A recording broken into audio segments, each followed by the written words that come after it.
বাস্তুচ্যুত মানুষের তো কোনো রাষ্ট্র নাই। যদি আপনার আসামে বন্যা হয় বা ত্রিপুরাতে বন্যার মানুষ বাস্তুচ্যুত হয়, আপনি যদি সীমান্তে যদি আইসে উপস্থিত হয়, আমি কি দেখবো এটা ভারতীয় না বাংলাদেশি? জলবায়ুর পরিস্থিতির কত বড় হুমকির সামনে এই মুহূর্তে বাংলাদেশ তারা? জলবায়ু পরিবর্তন তো একটা ফেনোমেনা, একটা উপসর্গ। বাট পৃথিবীতে যেভাবে আমাদের ক্যারিং ক্যাপাসিটি বা ইকোসিস্টেম ধ্বংস হচ্ছে, বাংলাদেশ মানে অন্য এই সাউথ এশিয়াতে যারা ভিক্টিম, বাংলাদেশ হবে প্রথম সবচেয়ে বেশি ভিক্টিমের ভিতরে বাংলাদেশ থাকবে, পাকিস্তান এবং বাংলাদেশ। এই ধর্মকেন্দ্রিক যে রাজনীতি, এটা মানুষকে ধ্বংসের দিকে নিয়ে যায়, যেটা ইমিডিয়েটলি আমরা গাজাতে দেখলাম।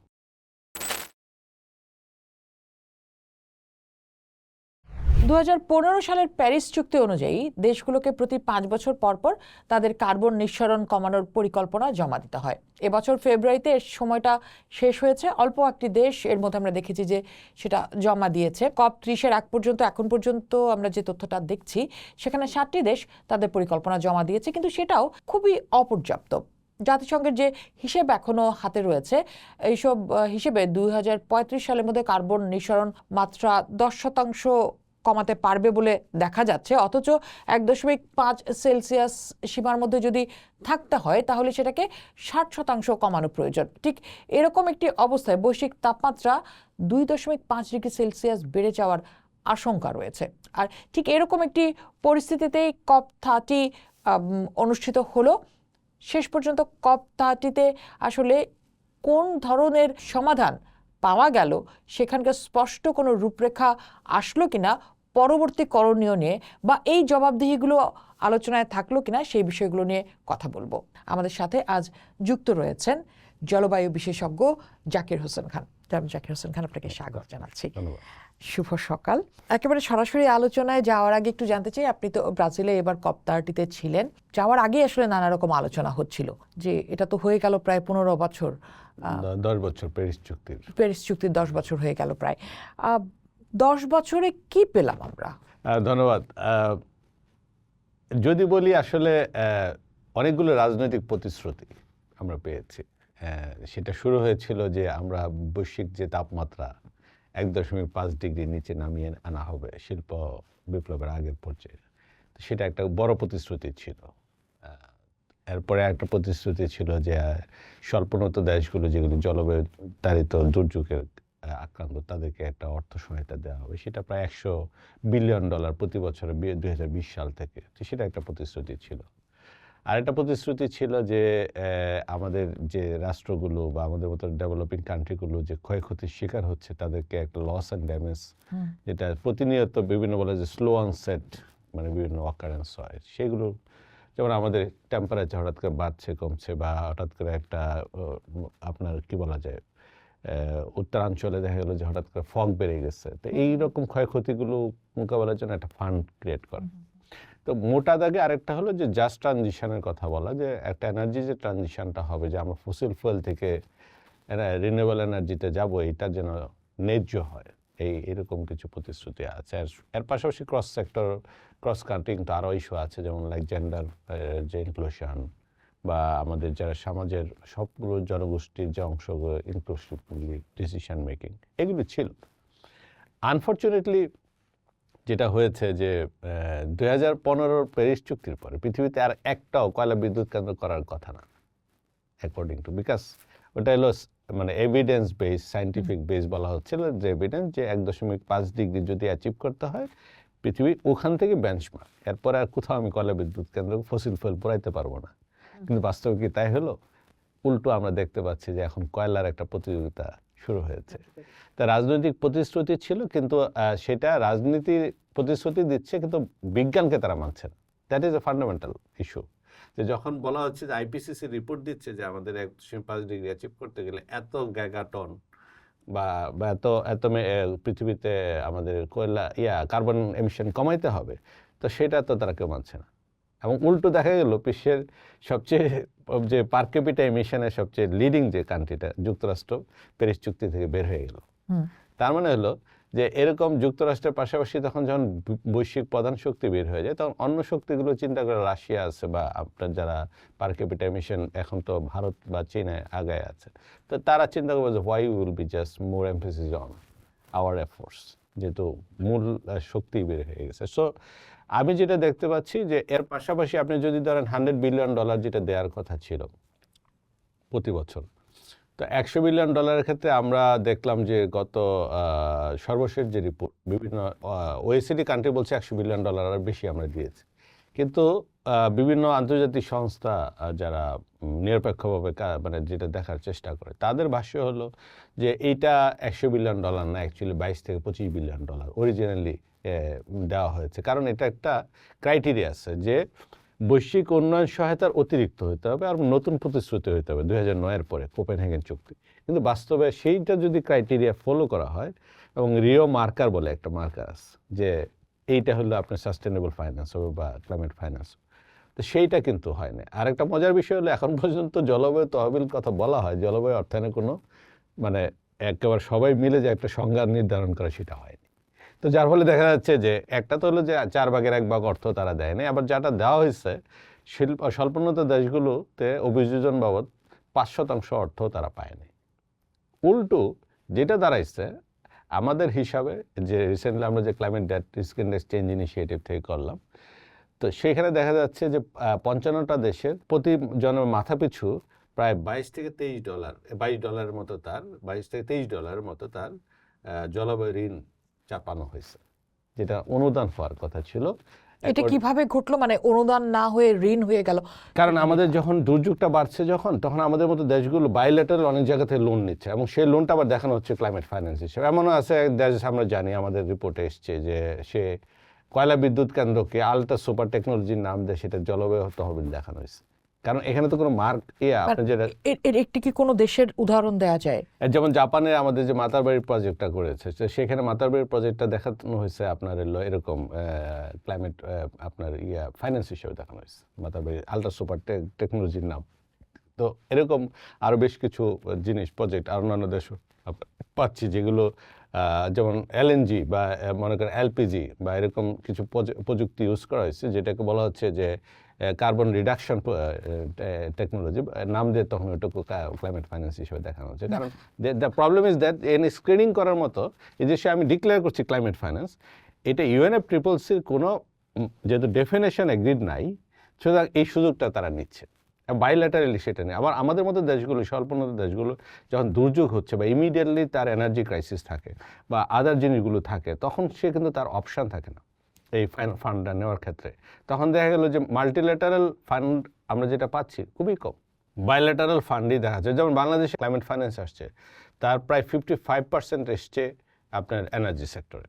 তার মানে হলো এনার্জি সেক্টর বলতে গেলে আপনি যদি দেখেন রিনিউয়েবল এনার্জি এক্সপানশন হওয়ার কথা অ্যাকর্ডিং টু দ্য ক্লাইমেট, একদমই উল্টা আমরা দেখলাম যে কোল প্ল্যান্ট একটার পর একটা বাড়ছে।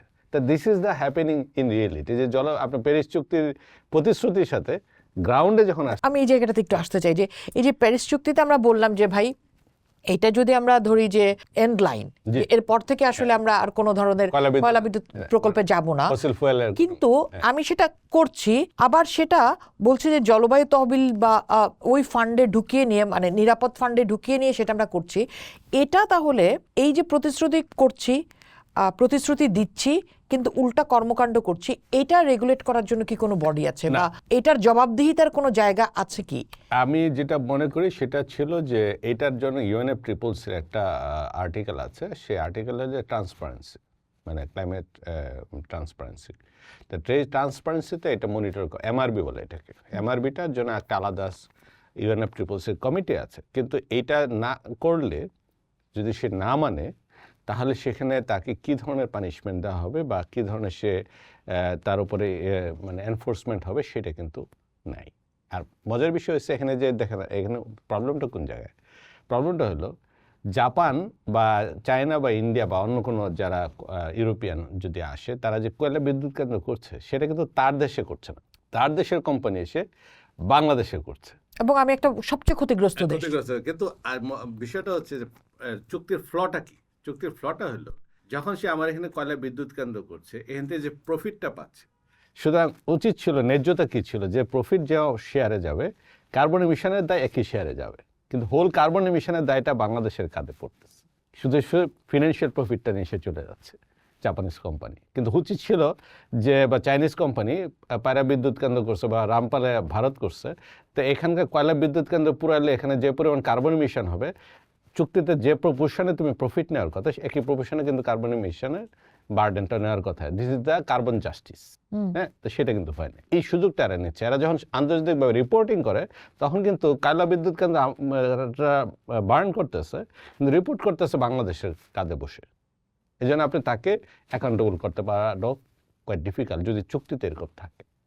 কিন্তু আমি যখন আবার জলবায়ু তহবিলের জন্য যে হাত পাচ্ছি সবচেয়ে ক্ষতিগ্রস্ত দেশ হিসেবে, তাহলে আমার পক্ষ থেকে সেই জবাবদিহিটা, মানে আমাকে জবাবদিহি করার মতো কোনো বডি কি আছে যে তুমি তো সবচেয়ে ক্ষতিগ্রস্ত দেশ, তুমি কেন তাহলে কয়লা বিদ্যুৎ কেন্দ্র করছো? এটা একটা প্রবলেম। কারণ হলো যে যখন যেমন ভারত যে ইস্যুটা তোলে বা সবসময় এই যে কার্বন এমিশন নিয়ে, সেটা হলো যে access to energy is right আমার পপুলেশনের, স্বল্পোন্নত মানুষের। ভারতেও তো দরিদ্র মানুষ আছে। তো এইটা যখন বলা হয় আমাদের মতো স্বল্পোন্নত দেশগুলি বলা হয় যে আমার তো এনার্জি সেক্টরে আমার মানুষকে বিদ্যুৎ দিতে হবে, এটা আমার রাইট, আমার অ্যাবিলিটি নাই, তুমি টাকা পে করো, নাহলে আমি কীভাবে আমি সেটা দেবো, বিদ্যুৎ দেবো, তো আমার তো কয়লা বার্ন করার আমার। কিন্তু আমার অ্যাট দ্য সেম টাইম প্রবলেমটা অন্য জায়গায়। প্রবলেমটা হলো আমরা যখন এই স্টেট বাই স্টেট আলোচনাগুলি করি, আমরা তখন ভুলে যাই যে কার্বন এমিশন বা যে কোনো ধরনের পলিউশন যখন এয়ার স্পেসে যায়, ওটা কিন্তু স্টেট বাউন্ডারি মেনটেন করে না। Nature has no boundary at all. আপনি চুক্তি করতেছেন, রাষ্ট্র টু রাষ্ট্র চুক্তি হয়। প্যারিস চুক্তি করছেন 198টা দেশ মিলে, আপনার রাষ্ট্র টু রাষ্ট্র চুক্তি হচ্ছে, কিন্তু what ever the impacts it doesn't follow the state law, state boundary. So ultimately এই জন্য কোনো চুক্তি পৃথিবীতে দেখবেন যে নেচার নিয়ে হোক বা ইকোসিস্টেম নিয়ে, বায়োডাইভার্সিটি নিয়ে, স্টেট বেসড চুক্তি যা কিছু করা হয়েছে, এটা আলটিমেটলি ইকোসিস্টেম ড্যামেজকে প্রোটেক্ট করতে পারে না। এরাদার এটা গোয়িং ডাউন, দিন বাই দিন আপনি যদি দেখেন ইকোসিস্টেম গোয়িং ডাউন। তাহলে আমরা এই যে চুক্তি করছি, পৃথিবীর অনেক দেশে ধরেন এই কপের আগেও আরও নানা রকম জলবায়ু চুক্তি ছিল। সেক্ষেত্রে আপনি যেটা বলছিলেন যে চুক্তি তো হয় আসলে অনেক দেশের মধ্যে, মানে দেশগুলোর মধ্যে রাষ্ট্র চুক্তি করছে, কিন্তু এই চুক্তি তো আসলে রাষ্ট্রের হওয়ার কথা না, এই চুক্তি তো আসলে নেচারের সাথে, ইকোসিস্টেমের সাথে হওয়ার কথা। এক্স্যাক্টলি। এই জায়গাটা আমরা ভুলটা কোথায় করছি, আমাদের আসলে কি করা উচিত? আপনি যদি খেয়াল করে দেখেন যে গত 1-1.5 বছরের মধ্যে আপনি দেখেন, গত 2023 ছিল সবচেয়ে উষ্ণতম বছর বিতে একটা। আপনি গত কয়েক মাস করে খেয়াল করেন, এমন কোনো সপ্তাহ দেখছেন যে সারা পৃথিবীতে একটা খরার কোনো নিউজ পাচ্ছেন না, বা অগ্নুৎপাত হচ্ছে না, কোথাও ভূমিকম্প হচ্ছে না, কোথাও আপনার হলো কি বলা যায়, বন্যা হচ্ছে না। It's growing. মানে আমাদের বুঝতে হবে যে আমরা ইকোনমিক ডেভেলপমেন্টের নামে পৃথিবীতে যা কিছু করতেছি, এটা হলো আমাদের limited knowledge of the human being, যেটা 1% ইউনিভার্সাল নলেজও নাই। আমি ডেভেলপমেন্টের নামে যে বলতেছি যে নদী শাসন বা নদীকে আমি ব্রিজ করব, তো একটা নদীর হিস্ট্রি হয়তো থাউজেন্ডস ইয়ার্স। আপনি হয়তো 10 বছর বা 20 বা 30 বছরের হিস্ট্রি দিয়ে আপনি নদীর উপর একটা ব্রিজ করে ফেলতেছেন। বা আমরা ড্যাম করছি 7,000 ড্যাম পৃথিবীতে এই মুহূর্তে। বলা হচ্ছে যে সর্বশেষ চায়না যে ড্যাম করছে আমাদের ব্রহ্মপুত্রের উপরে, তাতে পৃথিবীর ঘূর্ণন কমে গেছে কত ন্যানো সেকেন্ড। তো এই ড্যামের কারণে বলা হচ্ছে যে এখন বিজ্ঞানীরা আশঙ্কা করতেছে ড্যামের কারণে পৃথিবীর যে চৌম্বকীয় মণ্ডল যেটা, সেটা চেঞ্জ হয়ে যাচ্ছে, এরকম আশঙ্কা করা হচ্ছে। তার মানে হলো যে পৃথিবীর একটা ক্যারিং ক্যাপাসিটি আছে। এই পৃথিবীটা আমি যখন তার উপরে অবকাঠামো করছি সারা পৃথিবীতে ইকোনমিক ডেভেলপমেন্টের নামে, এই অবকাঠামোগুলি কতখানি নিতে পারবে সে? কারণ ন্যাচারালি তো যেখানে পাহাড় দেওয়া দরকার, যেখানে নদী দেওয়া দরকার, যেখানে সমুদ্র দেওয়া দরকার, এটা সাজানো ছিল। এর উপরে মানুষ তার লিমিটেড নলেজ, 1% নলেজও সে জানে না পৃথিবীর ইউনিভার্সাল। এই 1% নলেজ দিয়ে বলতেছে যে না, এখানে ঢাকা শহরে যেখানে 1 লাখ বিল্ডিং করলে বেশি হওয়ার দরকার নেই, সেখানে আমি 21 লাখ বিল্ডিং আমি করছি। তার মানে হলো এই যে ক্যারিং ক্যাপাসিটি এই মুহূর্তে সারা পৃথিবীতে মানুষ যেভাবে ভোগ করতেছে, এরকম পৃথিবী আরেকটা লাগবে খুব দ্রুত, যেভাবে ভোগ করতেছি আমরা। তার মানে আমি আমারটা চিন্তা করতেছি, মায়োপিক চিন্তা, নিজস্ব সেলফ ইন্টারেস্ট চিন্তা করতেছি। এবং এইটার কারণে পৃথিবীতে যা কিছু চুক্তি হোক না কেন, যতক্ষণ পর্যন্ত ইকোনমিক সিস্টেম যেখানে প্রকৃতিকে আপনি সম্পদ হিসাবে ট্রিট করতেছেন, ভোগের সম্পদ হিসাবে ট্রিট করে, এই প্রকৃতিকে যতক্ষণ পর্যন্ত আপনি একটা রাইট হোল্ডার্সে না নিয়ে যাবেন, যে একটা পৃথিবীতে প্রত্যেকটা প্রাণ যখন আসছে জন্মগ্রহণ করে, এটা কোনো সংবিধানের বিষয় না, কোনো জাতিসংঘের সনদের বিষয় না, সে অক্সিজেন পাবে, এটা তার ন্যাচারাল রাইট। সে এখানে আপনার কি বলা হয় যে ফ্রেশ ওয়াটার পাবে, সে ভেজালমুক্ত খাবার খাবে, সে নদীতে তার আপনার যখন ইয়া করবে গোসল করবে সেখানে কোনো পলিউশন থাকবে না, বা সে যখন যে জায়গায় অবস্থান করবে সেখানে তার বেঁচে থাকার জন্য তার চলাফেরা মুভমেন্ট আপনার কোনো ধরনের প্রোটেকশন রেস্ট্রিকশন আপনি দিতে পারবেন না। It's a natural right, doesn't matter আপনি কোথায় পৃথিবীতে জন্মগ্রহণ করতেছেন। এটা বাই বার্থ প্রত্যেকটা প্রাণ এই অধিকার নিয়ে জন্মগ্রহণ করে। সুতরাং পৃথিবীর সিস্টেম যেটা করছে এই অধিকারকে যখন সে রাষ্ট্রের নামে, সমাজের নামে বা আপনার সরকারের নামে কার্টেল করতে গেছে, হোল ইকোসিস্টেম ড্যামেজটা সেখানে ন্যাচারাল ড্যামেজটা শুরু হয়েছে। তার মানে হলো পৃথিবীকে আমাকে যদি বাঁচতে হয় আমাকে ন্যাচারাল রাইটসের একটা কমন আন্ডারস্ট্যান্ডিংয়ে যেতে হবে যে আপনি বাংলাদেশে আমাদের যা রাষ্ট্রের সরকার বলেন যা আইন করবে অথবা আপনার রাজনৈতিক দল বা আমাদের সমাজে যা যে কিছু ডেভেলপমেন্টের নামে করবে, আপনি তাকে কোনো ইনডেমনিটি দেওয়ার সুযোগ নেই। তাকে ন্যাচারাল রাইটস যে আপনি এখানে একটা বিল্ডিং করতে চাচ্ছেন, এই বিল্ডিং আলটিমেটলি ওখানকার খালকে ফাইনালি কি ড্যামেজ করবে কিনা, খালের যাওয়ার যে ন্যাচারাল ফ্লো সেটা ড্যামেজ করবে কিনা, বা আপনি পাহাড় কাটতেছেন, পাহাড় কাটলে ওখানে কি ধরনের ল্যান্ডস্লাইডের ঝুঁকি থাকবে, এইগুলো একেবারে 100% যদি কনফার্ম না হয় তাহলে এখানে আমার ওইটা করা যাবে না। This is how. কারণ আমাদের হোল কনসেপ্টটা, ডেভেলপমেন্টের কনসেপ্টটা হলো অবকাঠামো কেন্দ্রিক। কিন্তু কেন আপনার এটা মনে হয় না যে 30% বনভূমি থাকা বা আমার 30-40% নদী থাকা, পানি থাকা, যে উন্নয়ন, এটা কেন মাথায় কাজ করে না আমাদের? কারণ ওটা যেটা স্যার আপনি সাস্টেন করতে পারবেন না। আজকে রাজনৈতিক নেতারা পৃথিবীতে কি করলো? প্যান্ডেমিকের সময়, কোভিডের সময় আজকে ভারতে কি পরিমাণ মানুষ অক্সিজেনের অভাবে মারা গেল, ইভেন বিং এ বিলিয়নিয়ার। তা আপনি বিলিয়নিয়ার হওয়ার পরে যদি আপনি অক্সিজেনের অভাবে না বাঁচতে পারেন, আসলে আপনি কি ডেভেলপমেন্ট চাচ্ছেন? ঢাকায় যদি আজকে যে ভূমিকম্পটা গেল, তো সেখানে তো আমাদের সবার পুরো আমাদের মানে কি বলে আমাদের যে এত উন্নয়নের জোয়ারের কথা বলতে সবাই তো আমরা ভীত হয়ে গেলাম। কেন? মানে জিনিসটা হচ্ছে যে আসলে আমাদের যেটা স্যার আমরা সার্ভাইভ করতে পারবো না, এইটার ব্যাপারে জিরো টলারেন্স আপনাকে যেতে হবে এবং নন কম্প্রোমাইজিং। এই যে প্যারিস চুক্তির যেটা আমি বলছিলাম, যে প্যারিস চুক্তিতে আপনি কি নেগোশিয়েট করেন? আপনি কি এটা নেগোশিয়েট করেন যে আচ্ছা এই বছর, সামনের বছর 5 লাখ মারা যাবে, তাহলে আমরা নেগোশিয়েট করে 4 লাখে নিয়ে আসি? বিষয়টা কি তাই? কারণ আমি ওটা একটু জানতে চাই, তাহলে কি নেগোশিয়েট করলেন আপনারা সেই প্যারিস চুক্তির যে 1.5 ডিগ্রি সেলসিয়াস থেকে এটা না হলে কি হবে? 30? না, অনেক মানুষ মারা যাবে, পৃথিবীতে অনেক প্রাণ হত্যা হবে। তার মানে কি আমি নেগোশিয়েট করতেছি যেন কম প্রাণ মারা যায়? আপনাকে কে রাইটটা দিচ্ছে? আমার প্রাণের নেগোশিয়েট করার রাইটটা আপনাকে কে দিছে, বা আপনারটা আমি করার নেগোশিয়েটটা কে দিছে পৃথিবীকে আপনাকে? It is a natural right আমি পৃথিবীতে সাস্টেন করব।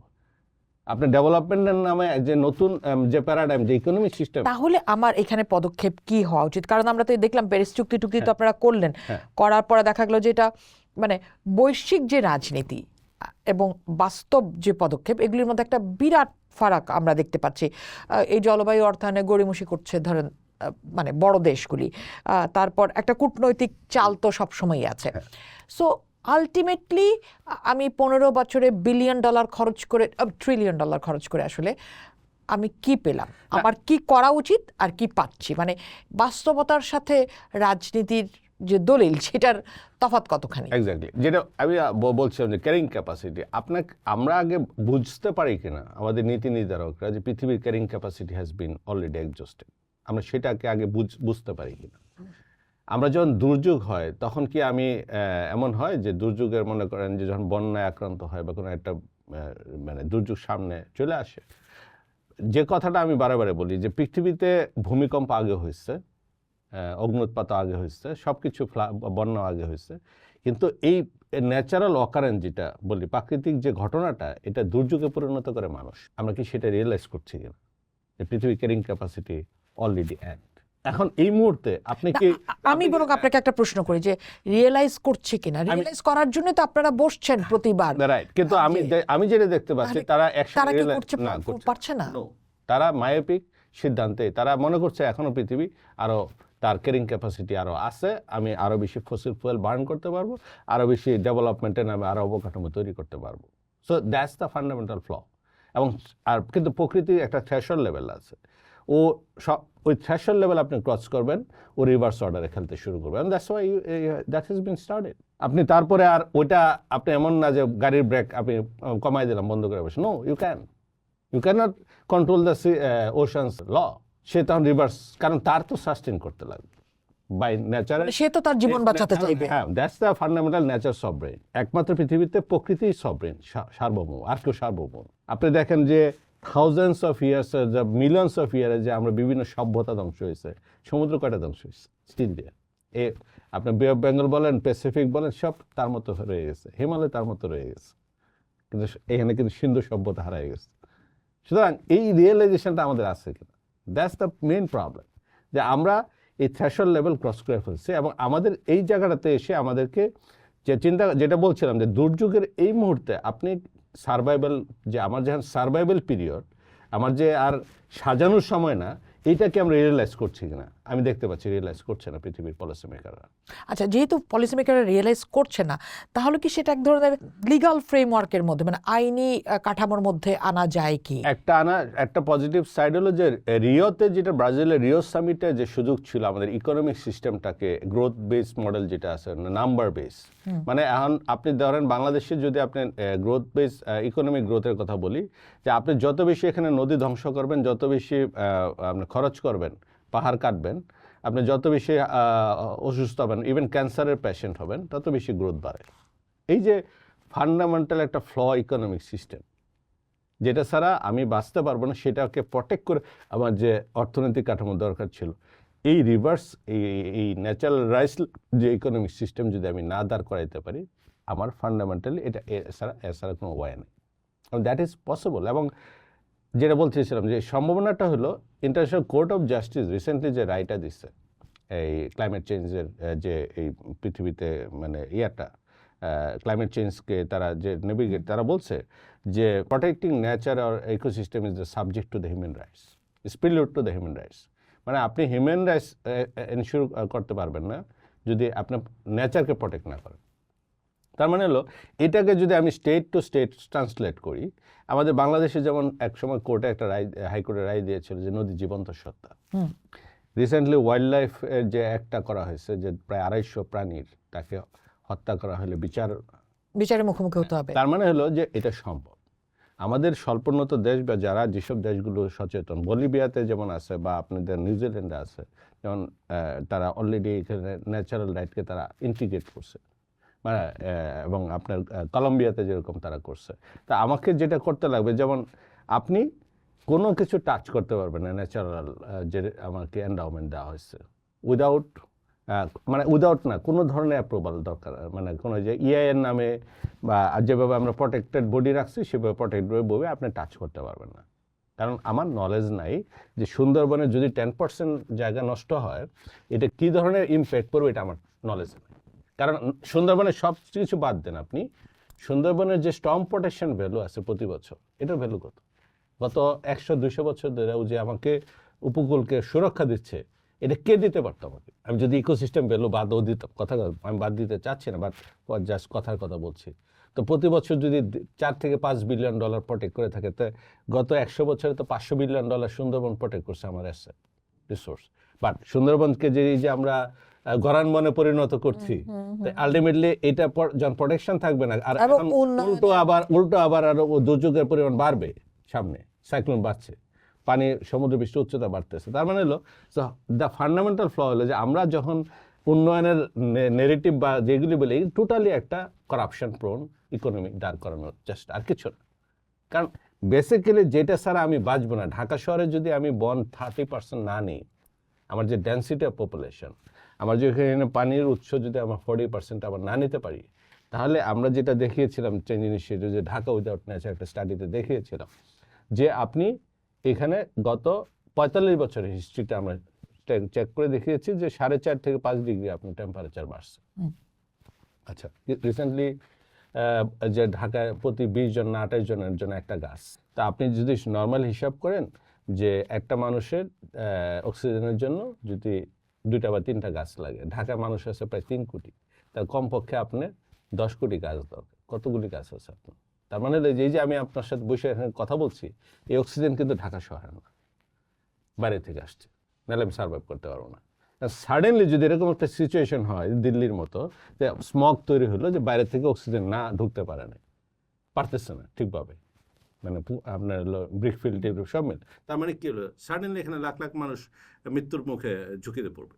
তো এই যে হোল প্যারাডাইমটা, যে আমি না না, জনাব জাকির হোসেন, মানে আপনি যে কথা বলছেন আমার কিন্তু আতঙ্ক লাগছে। ধরুন আমি এটা শুনছি বলে আতঙ্ক লাগছে, হয়তো এই অনুষ্ঠানটি যিনি দেখবেন তিনি আতঙ্কিত হবেন, কিন্তু এ নিয়ে কোনো উদ্যোগ দিবেন না। তো আমাদের মাথার উপরে যারা বসে আছেন, যারা রাষ্ট্র পরিচালনার দায়িত্বে আছেন, সমাজ পরিচালনার দায়িত্বে আছেন, এই ধরনের পলিসি মেকিংয়ের দায়িত্বে আছেন, তারা কি আতঙ্কিত অবস্থাটা দেখতে পান যে ঢাকা শহর মারা যাচ্ছে, বাংলাদেশ মারা যাচ্ছে, তারা কি দেখতে পান? আই ডোন্ট সি তাদের। আমি যে এই যে দেখেন গত জুলাই বিপ্লবের পরে জুলাই সনদ হলো, এই যে আলোচনা হলো, আপনি কত ঘন্টা তারা ব্যয় করছে যে বাংলাদেশের নদ নদী 1250 নদী ছিল, এখন 250 আছে। আমাদের গাছ বন নাই বললেই চলে গেছে। চিটাং হিলটেক, যেটাকে ফুসফুস বলা হয়, বাংলাদেশে 42% অক্সিজেনের আসে ওখান থেকে। তারা কি টেনে কয় ঘন্টা সময় করছে? বা জুলাই সনদ বলেন বা আমাদের সংস্কার কার্যক্রম বলেন, সেখানে কি আসলে পরিবেশ জলবায়ু ছিল কিনা? ন্যাচারাল রাইট, যে আমরা বাংলাদেশে, যেটা আমি সংবিধান সংস্কার কমিটিতে আমাকে যখন ডাকছিল আমি বলছিলাম যে আপনারা এত অধিকারের প্রিন্সিপাল, এত সংবিধানে এত প্রিন্সিপালের দরকার নেই। প্রিন্সিপাল বলেন যে মানুষের জন্মগতভাবে যে প্রাকৃতিক অধিকার, এটাই হলো তার মেইন প্রিন্সিপাল, এটা হলো নন কম্প্রোমাইজিং। এটাকে কেন্দ্র করে সমস্ত সংবিধানের গঠনতন্ত্র সাজান। আপনি আমার কথা বলার অধিকার, আমার বেঁচে থাকার অধিকার, অক্সিজেন পাওয়ার অধিকার, এটা কাটেল করা যাবে না। স্বাস্থ্য, শিক্ষা, এগুলো বেসিক, মানে যেটা ছাড়া আমি সাস্টেন করতে পারবো না। এটাকে কেন্দ্র করে বাকিটা সাজান, তখন আপনি অটোমেটিক্যালি সাজানো হবে। ওটা ধরে আগামী 2050-এর ভিতরে আপনি সমৃদ্ধ বাংলাদেশ গড়ার একটা রূপরেখা দিয়ে যান। বাকিরা রাজনৈতিক দল এসে করবে। এখানে কি করলো, এখানে রাজনৈতিক দলরা সনদ স্বাক্ষর করা নিয়ে রাজনীতি, এইটা নিয়ে এগুলো কিছু মেক করবে না। তো আপনি মনে করেন যে আজকে যেসব জায়গায়, আজকে ইউরোপে আপনি দেখেন একটার পর একটা দুর্যোগে তাদের অবস্থা কি হচ্ছে। আজকে আমেরিকাতে যে আপনি যে হারিকেন অগ্নুৎপাতটা হলো হাওয়াই দ্বীপপুঞ্জের ওই সাইডটাতে, আপনি 12,000 বছর পরে 12,000 বছর পরে গিয়ে ইথিওপিয়াতে আপনার অগ্নুৎপাত শুরু হলো। তার মানে হলো যে এগুলি যখন, আপনি তো সবার নিচে আছেন, 7% ল্যান্ড, গঙ্গা ব্রহ্মপুত্র মেঘনা বেসিনের 93% পানি আপনার উপর দিয়ে যাচ্ছে। তো এখন বলা হচ্ছে যে হিমালয়ের বরফ বাই 2050 অলমোস্ট 30% গলে যাবে, 30 থেকে 40%। পানি যাবে কোন দিক দিয়ে? আমার উপর দিতে যাবে। তো আর উই রেডি ফর দ্যাট? যে আমার এই যে বেঙ্গল ডেল্টা, এটা পলিমাটির দেশ, এটা তো আপনার পাথুরে মাটির দেশ না। আপনি যদি দেখেন যেমন এই যে ভূমিকম্পের যে বিষয়টা বাংলাদেশ কেন বেশি যে আমরা দুর্যোগে পরিণত করলাম, আপনি আজকে যদি বলা হয় যে আপনার চরমন্তাজে বা আপনার নিজুম দ্বীপে যদি বলা হয় যে আপনি একটা 30 তলা বিল্ডিং করেন, আপনি করবেন কি না? করবেন না। তাহলে ঢাকায় করলেন কীভাবে? এটা তো দ্বীপ, সে বে অফ বেঙ্গল। আমরা মানে একটা আইল্যান্ড, বাংলাদেশটা একটা আইল্যান্ড। ঢাকাতে আমরা কীভাবে এরকম বিল্ডিংগুলি করলাম? সো এই যে হোল কনসেপ্টটা হলো যে ইমিডিয়েটলি মানি মেকিংয়ের যে একটা এই পৃথিবীর যে ইকোনমিক সিস্টেম আমরা দাঁড় করাইছি, এইখানে আলটিমেটলি আমরা বলতেছি যে ফ্রেমওয়ার্কটা আমি দিয়েছি, সেটা হচ্ছে বলা হচ্ছে যে হোল গভর্নেন্স সিস্টেমটা এবং ইকোনমিক সিস্টেমটা আমাকে প্রাইভেট সেক্টর লেড যে আমাদের নাম্বার বেস, সেখান থেকে আমরা চলে যেতে হবে। আমাদেরকে রিওতে যেটা মিস করছে, রিও সামিটে উচিত ছিল ইকোনমিক সিস্টেমটা নিয়েও কথা বলা, সেটা মিস করছিল। এইটাকে আমি বলতেছি এখন যে এই গ্যাপটা ফিল আপ করে, যে ন্যাচারাল রাইটস লেড গভর্নেন্স, প্রাকৃতিক অধিকারকে নির্ভর শাসন কাঠামো সাজাও। তাতে কি হবে? তাতে প্রকৃতিকে সম্পদ নেয়। এখন আমি কি করি যে আপনার গাছটা আমার সম্পদ, আপনার আমার যে নদীটা আমার সম্পদ বলে আমি তাকে কনজিউম করার, ভোগ করার একটা মানে ইনডিমনিটি আমি নিয়ে নিছি। এবং জাতিসংঘের একই প্রবলেম। জাতিসংঘ যখন 45 সালে জাতিসংঘ গঠন হলো, তার ফান্ডামেন্টাল ফ্ল কী ছিল? ও বলছে যে সার্বজনীন মানবাধিকার সনদ। No, that was suppose to be universal natural rights declaration. পৃথিবীর মানুষকে তখন একচ্ছত্র আধিপত্য দেওয়া হলো যে পৃথিবীর সমস্ত সম্পদ তুমি ভোগ করো। যখন শুধু মানুষের আমি দিলাম অধিকার, দেওয়া অন্য কোনো প্রাণীর বা প্রকৃতির কোনো অধিকার আমি দিলাম না। এবং সেখানে বললাম জাতিসংঘ নাম দিলাম, চুক্তি করলাম রাষ্ট্রের সাথে রাষ্ট্রের। সেই সময় যদি পৃথিবীর প্রত্যেকটা জাতিগোষ্ঠী, সেটা ক্ষুদ্র হোক নৃতাত্ত্বিক হোক, প্রত্যেকে মিলে যদি আমরা জাতিরাষ্ট্র করতাম, জাতিপুঞ্জ যেটা বলা হয়েছে, তাহলে আজকে এই পৃথিবীতে এত কনফ্লিক্ট হয় না। তার মানে হলো জাতির সাথে জাতি যখন আপনি একসাথে আসবেন, নিয়ে আসতে হবে। এবং আমি বলতেছি রাষ্ট্র হোক, সমাজ হোক, সরকার হোক, সবাই একটা কমিউনিটি থাকবে। It's a community. আপনি জনগোষ্ঠীর যে কমিউনিটি থাকবে সে আমরা ভোগ করব না, আমরা আসলে অ্যাকচুয়ালি অভিভাবক। পৃথিবীর সমস্ত সম্পদের অভিভাবক আমরা। ভোগ করার একচ্ছত্র অধিকার আমার নাই, কারণ আমি এটা তৈরি করি না। না, কিন্তু জনাব জাকির হোসেন, এটা তো আসলে মানে এই মুহূর্তের বাস্তবতায়, পৃথিবীর এই মুহূর্তের বাস্তবতায় এই ধারণা আসলে ধোপে টিকবে না। এই ধারণা আসলে না, আমি মনে করি করবে না, কারণ আমরা খুবই গরিব দেশ। আপনি গরিব দেশের একজন গরিব কল্পনায় গবেষণা প্রসূত তথ্য, বড় মাথারা যেখানে বসে রয়েছে তারা তো আসলে পরিবর্তন আনবে না।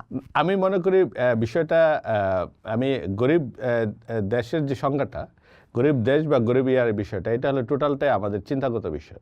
কারণ এটা আমি যখন গত বছরের আমাকে ইনভাইট করেছিল ব্রিটিশ একাডেমিতে, তারা গ্লোবাল রিসার্চ পার্টনারশিপ, ইকুইটেবল পার্টনারশিপের নাম দিয়ে কথা শোনার জন্য, আমি তখন তাদেরকে যেটা আমি চ্যালেঞ্জ করেছি, দ্যাট ইজ হ্যাপেনিং। আমি যে থিওরিটা দিয়েছি, আপনি যদি এখন জানবো, এই থিওরিটা আমি একটু ভালো করে বুঝতে চাই। হ্যাঁ, যে এই যে উন্নয়ন মানে অধিকার ভিত্তিক শাসন, হ্যাঁ, যেটা আপনি বলছেন যে প্রাকৃতিক অধিকার ভিত্তিক শাসন, জি, এটা যদি আমাকে একটু বুঝিয়ে বলেন যে এই তত্ত্বটা আসলে কি, যেটা আপনি বোঝানোর চেষ্টা করছেন। আমি জিনিসটা আমি বলছি সেটা হলো, যেমন নদী আপনার জীবন্ত সত্তা আছে। তার মানে হলো যে নদীকে জীবন্ত সত্তা, আপনাকে যেমন আমি মানুষ হিসাবে জীবন্ত সত্তা, ক্রাইম এগেইনস্ট দ্য হিউম্যানিটি বলি, সেবার নদীকে টাচ করলে ক্রাইম এগেইনস্ট দ্য নেচার হবে, আপনি করতে পারবেন না। ওখানে যদি পলিউশন করা, ওখানে আপনার নদীর দখল করা, এগুলি ক্রাইম এগেইনস্ট দ্য নেচার বলে গণ্য হবে, ন্যাচারালাইজ বলে গণ্য হবে। সো এইটা আমি বলতেছি, এবং এটা অলরেডি সারা পৃথিবীতে অলরেডি, এমন না যে আমি হাইপোথেটিক্যাল কোনো কথা বলছি, বিভিন্ন ল আমরা বিভিন্নভাবে করছি, প্র্যাকটিস করছি। আপনি যদি অ্যামাজন ফরেস্টে যান, অ্যামাজন ফরেস্টে 12 লাখ থেকে 18 লাখ ধরে যে বছর ধরে মানুষ আছে, তো অ্যামাজন ফরেস্টে তারা কীভাবে সাস্টেন করে? কারণ তারা স্টুয়ার্ডস, অভিভাবক, ভোগ করে না। এই ভোগকারীর যে পদ্ধতি থেকে, এই যে সিস্টেম, ইকোনমি সিস্টেম, এখান থেকে তাকে রিভার্স অর্ডার করতেই হবে, কোনো ওয়ে নাই। কারণ এখন আপনি যদি যান, যে হেলথ কস্ট বাড়ছে, আমার পলিউশনের যে হেলথ কস্ট বাড়তেছে সারা পৃথিবীতে, তার ইকোনমি সাপোর্ট দিতে পারবে না।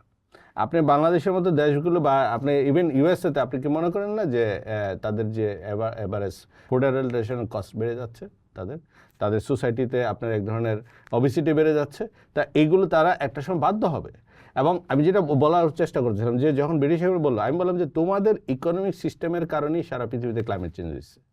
So all the research, scientific research বলো, যা কিছু রিসার্চ বলো, সব কিছু যে থিওরির উপর ভিত্তি করে করেছিল, যে ইকোনমিক ডেভেলপমেন্ট, এটা সারা পৃথিবীকে উত্তপ্ত করেছে। সুতরাং you are not in a position to provide the solution. So South is a victim, and South can provide the solution because we are not the contributing to the climate change. So, so এটা গরিব আর ধনীর বিষয়, it's a matter of the knowledge. তোমার যে knowledge তোমাকে বিপদে ফেলছে, সেই নলেজে তুমি আর রক্ষা করতে পারবে না। বরঞ্চ আমার যেটা ইনট্যাক্ট আছে, সেই নলেজ দিয়ে তোমাকে আমি রক্ষা করতে চাচ্ছি। সেটা হলো ন্যাচারাল রাইটস। যে তোমার দেশের মানুষ দুর্যোগে থাকলো, তার একটা ন্যাচারাল রাইট থাকবে। এবং সারা পৃথিবীতে এই গভর্নেন্স সিস্টেমটা, যেমন আমি বলছি যে কি 7টা প্রিন্সিপাল দিয়েছি আমি, প্যারাডাইম আর কি। যেমন আমি বলতেছি যে ল, এখন কি বলি, স্টেট ল বলতেছি, আমি বলতেছি no, natural law. Nature is only sovereign পৃথিবীতে। ও রেগুলার সূর্য উদয় হয়, অস্ত যায়, আপনার ধরেন রাত দিন হয়, বা হিউম্যান বডি যে তার সাইকেল, যেটাকে দেহঘড়ি বলা হয়, এই সবগুলো কিন্তু একটা নিজস্ব সিস্টেমে তার মতো করে অপারেট করে, প্রাকৃতিক, এবং তার সুরক্ষা সে নিজে করে। সমুদ্র কোনোদিন এসে আমাকে বলে না, রাষ্ট্রকে বলে না যে আমার ভিতরে পলিউশন হয়েছে, তাহলে তুমি একটু সুরক্ষা দিয়ে দাও। ও তার নিজস্ব সিস্টেমে একটা সময় সে ক্লিন করবে, আমি যদি না করি। কিন্তু বাই দ্য টাইম ওই ক্লিনিং প্রসেসটা আমার জন্য ডেভাস্টেশন হবে, কারণ আমি যেহেতু তৈরি করছি প্রসেসটা। তো সুতরাং পৃথিবীতে প্রত্যেকটা জিনিস, প্রাণী, তার একটা সুরক্ষা আছে। আপনি নিশ্চয়ই দেখছেন বাসায় যে আপনার যদি কোনো কুকুর পাললেন আপনি, সে জীবনে কোনোদিন বাঘ দেখে নাই, কথার কথা। কিন্তু বাঘের যদি আপনি একটা ওই কি বলা যায়, একটা মূর্তি, ছবি বা মূর্তির সামনে দেন, ভয় পাই কেন? ও তো কখনোই দেখে নাই বাঘ। হিউম্যান ইনস্টিং, মানে প্রত্যেকটা প্রাণীর ইনস্টিংয়ে দেওয়া আছে যে কোনটা তার জন্য ঝুঁকিপূর্ণ। সুতরাং প্রত্যেকটা প্রাণী সেটা বুঝতে পারে, তার নিজস্ব একটা হিলিং প্রসেস আছে। আমরা এখন যেটা ভোগকারী মানুষ, সেখানে ভোগকারী থেকে সে অভিভাবক হয়ে যাবে, স্টুয়ার্ডস, এবং কমিউনিটি হবে আমার হোল ইকোনমিক অ্যাক্টিভিটি বলি, আর স্টেট আমার যত, মানে আমার যে প্রসপারিটি, মেইন সেন্টার পয়েন্ট হবে কমিউনিটি। আচ্ছা, এই কমিউনিটি স্টুয়ার্ডশিপের ক্ষেত্রে বাস্তব করতে গেলে আপনার কাছে কি মনে হয় যে কি ধরনের উদ্যোগ নেওয়া উচিত এবং বাধাগুলি কোথায়? প্রথম বাধা হলো যে এই যে রাষ্ট্রই সব করবে, এটা একটা হাইপোথেটিক্যাল চিন্তা। রাষ্ট্র কোনোদিন পৃথিবীতে সমস্ত জাতিরাষ্ট্র যা আছে, সমস্ত জাতিরাষ্ট্রগুলো আমাদের সমস্ত ডিস্ট্রাকশনের মূল কর্তা। কারণ আই এম দ্য পায়োনিয়ার, এটা বলে জাতিরাষ্ট্র তার যে ইকোসিস্টেম বেস, যে তার ম্যানেজমেন্ট ছিল, যেমন ভারতীয় সুন্দরবন, বাংলাদেশি সুন্দরবন, ও কিন্তু ভারত বাংলাদেশের ল ফলো করে না। আপনি গঙ্গা ও তিব্বতের মানস সরোবর থেকে শুরু করে এসে এখানে বঙ্গোপসাগর, ও কিন্তু ওর মতো করে অপারেট করে। সুতরাং এই যে আমাদের যে এই প্রথম স্বীকৃতিটা এটা দরকার, যে ন্যাচারালি এটা তার রাইটসে আছে, তাকে এক্সিস্ট করতে দিতে হবে, প্রথম কথা হলো এটা। এবং এইটা ন্যাচারাল ল, যে এটা হলো সবরেইন, এবং এটাই কিন্তু ইউনিভার্সাল। মানুষ যা কিছু করে পৃথিবীতে গত 200-300 বছর কতগুলি রাষ্ট্র গঠন হয়েছে, কতগুলি ভাঙছে, মানে সে অলওয়েজ ফলিং। তার মানে রাষ্ট্রের নামে যা আমরা করতেছি সরকার, এটা কখনো সাস্টেনেবল না। যেটা সাস্টেনেবল ওইটা ধরে আমাকে স্টুয়ার্ডশিপ বলতেছে। আপনি চিটাগাং হিলটেকের যে ডিপ ফরেস্টে আছে, বা আমার যে মুন্ডা কমিউনিটি আছে, বা আমার যে মধুপুর ফরেস্টের ভিতরে কমিউনিটি আছে, বা আমরা প্লেন ল্যান্ডের যে কমিউনিটি যারা প্রটেক্ট করতেছে নিজের মতো করে, নিজের ফসল চাষ থেকে শুরু করে নিজেদের মতো করে অপারেট করতেছে, তো সেই ইকোনমিটা তার আমাকে ওইখানের থেকে শুরু করতে লাগবে। ইকোনমিটা সেন্ট্রালি যাওয়া যাবে না। এবং মেগা প্রজেক্ট ঢাকায় বসে আমার চিন্তা করার কিছু নেই। মানুষের জন্য যেটা প্রয়োজন, মানুষ প্রকৃতিকে সুরক্ষা দিয়ে যেটা তার দরকার সে সেটা করবে। আর উন্নয়নের যে নেগেটিভ, এই নেগেটিভটা থেকে আমাদের সাস্টেনেবিলিটিকে, কারণ আমি যেটা ছাড়া বাঁচতে পারবো না, এটাকে আগে স্বীকৃতি দিতে হবে। আমি কি আসলে বিশ্বাস করি কিনা যে আমার অক্সিজেন ছাড়া বাঁচতে পারবো কিনা। যদি স্বীকার করি, তাহলে গাছ এবং সমুদ্র দুইটাই থাকতে হবে। আচ্ছা, এবার একটু আমার তো আসলে উন্নয়নও লাগবে, জি, আমার তো আসলে গ্রোথ যেমন লাগবে, আমার উন্নয়নও লাগবে, আমার গ্রিন গ্রোথও লাগবে। সো এই দুইটাকে পাশাপাশি রেখে আসলে আমি কিভাবে আগাবো এখন? এই মুহূর্তে যদি আপনি কারণ আমার জিডিপির জন্য তো আমার উন্নয়ন মাস্ট। না, জিডিপি আমাদের কথা হলো জিডিপি ভিত্তিক এই ডেভেলপমেন্টের যে প্যারাডাইম, এটা বাদ দিয়ে দিতে হবে। এটা একেবারে সারা পৃথিবীতে সবাই এখন এগ্রি যে এইটাই মূলত আমাকে নাম্বারে ফোকাস করছে। জিডিপি মানে নাম্বার, গ্রোথ মানে হলো যে আপনি যত বেশি, যেমন বলছিলাম আমি, যে আপনি বাংলাদেশে যদি দেখেন জিডিপিতে সবচেয়ে ইন্ডিভিজুয়াল কন্ট্রিবিউশন করে কি ক্যান্সারের পেশেন্ট, কারণ সে খরচ করে বেশি। তার মানে কি আপনি চান সবাই বাংলাদেশে 18 কোটি মানুষ ক্যান্সারের পেশেন্ট হয়ে যায়? তো according to the GDP growth, that is a factor, এটাই ফ্যাক্ট। তার মানে হলো যে হোল জিনিস আপনি কি চান দিন শেষে। হিউম্যান বিংয়ের তো দুটো পার্ট, প্রত্যেকটা প্রাণের। একটা পার্ট হলো বডি আর একটা পার্ট হলো সোল। তো ইকোনমিক সিস্টেম যদি আপনি খালি বডিকে ফোকাস করা হয়, সেটা সোলের প্রশান্তি নষ্ট করে দেয়। আপনি কি সেটা কি ইকোনমিক সিস্টেম কিনা? At the end of the day আপনি কী চান? আপনি তো প্রশান্তি চান অ্যাজ এ হিউম্যান বিং। প্রত্যেকটা প্রাণটাই চায় নাকি? সে তার মতো করে বসবে, গল্প করবে, প্রাণীরা দৌড়াদৌড়ি করবে, তার মতো বাচ্চাদের কিনে সুন্দর করে হাঁটবে, চাঁদ রাতে সে ঘুরবে। That is the final end মানে আউটকাম। এখন ইকোনমিক সিস্টেম কেন সেটাকে ইগনোর করা হয়েছে? কারণ সে মানুষকে পণ্য হিসেবে, এই জন্য সে ক্যাপসিতে যে ওই বার্গারটা খেয়ে সে প্রাউড ফিল করানো হচ্ছে তাকে, এই যে সিস্টেম। কিন্তু এটা যে তার রাতের ঘুম নষ্ট করে দিতে পারে ওবেসিটি হলে, সেটা কিন্তু তাকে বলা হচ্ছে না। সো হোল এই সিস্টেমটাকে আমাকে ইকোনমিক সিস্টেমটা দাঁড়ায় করাইতে হবে যে পৃথিবীর যা সম্পদ আছে লিমিটেড।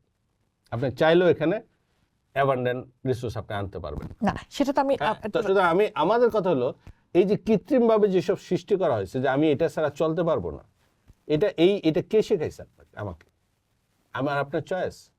আপনি যে আমরা যখন কোনো একটা ইয়াতে পণ্য কিনি, এটা কি আমার আপনার নিজস্ব চিন্তা প্রসূত, নাকি কর্পোরেট আপনাকে দেওয়া হচ্ছে যে 5টার মাঝে আপনি একটা চয়েস করে বলছেন এটা আমার চয়েস? সো এই হোল সাইকেলটা চিন্তা করতে হবে যে আসলে আমি একটা চিন্তার দাসত্ব আমি পরিণত হচ্ছি ইকোনমিক্সের নাম। আমি মানুষের চিন্তার দাসত্ব থেকে বের হতে হবে আমাকে, যে আমার যেটা কমফোর্টেবল, আমার জন্য যেটা হেলদি, আমার জন্য যেটা আমার বাচ্চাকে প্রোটেক্ট করবে, সেটাই আমাকে আমার ইকোনমি। আপনি দেখেন আমাদের কার্ডিয়াক অ্যারেস্ট হচ্ছে তার মোর দেন 60% আমাদের ফার্মার। কেন এগুলো হচ্ছে?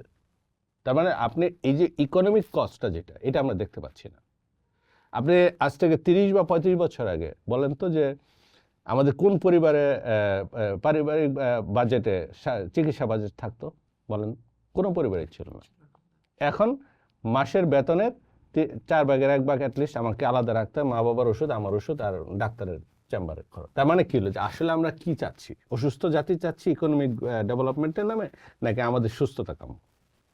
তো এখন বলতে পারে যে অর্গানিক পণ্যের একটু দাম বেশি, সারা পৃথিবীতেই তাই। কেন? কারণ ওর বেশি পরিমাণ আপনার অর্গানিক সার দিতে হবে তাকে টিকতে হলে।